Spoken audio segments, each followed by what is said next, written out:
বিশ্বাস করেন, ওয়াল্লাহি আল্লাহর কসম করে বলছি, বিশ্বাস করেন, আপনার ইন্তেকালের পরে 40 দিন সময় লাগবে না এদের আপনাকে ভুলে যেতে। ওয়াল্লাহি আল্লাহর কসম করে বলছি, এই মানুষগুলোর কেউই আপনার প্রকৃত অর্থে আপন নন। আপনার অবস্থানকে তারা ভালোবাসে, আপনাকে তারা ভালোবাসে না।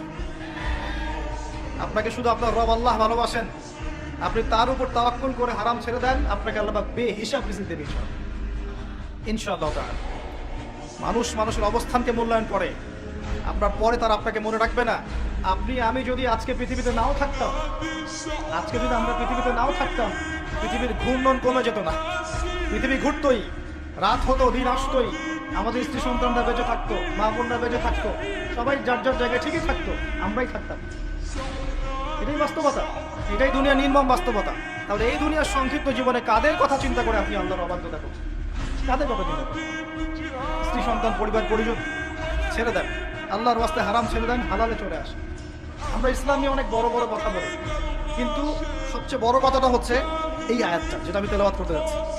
ইয়া আইয়ুহাল্লাযীনা আমানু, হে মুমিনগণ, আলাইকুম আনফুসাকুম, তোমরা নিজেরা আগে নিজেদের নফসটাকে ঠিক করো, নিজেরা ভালো হও, পরের দিকে আঙ্গুল পরে উঠাও, নিজেরা ঠিক হও। নিজে আগে জ্ঞান অর্জন করি, নিজে আগে আমল করি, নিজে আগে হালাল খাই, নিজে পরিবার ঠিক করি, নিজে আমি দিন ইসলামের জন্য ক্ষুদ্র পরিসরে কিছু করার চেষ্টা করি, অন্যের ভুলের দিকে আঙ্গুল পরে উঠাই। দেখবেন ইনশাআল্লাহ প্রত্যেকে যদি নিজের ফিকির করি, আস্তে আস্তে সমাজ ঠিক হয়ে যাবে। নিজে ঠিক না হলে কিচ্ছু ঠিক হবে না।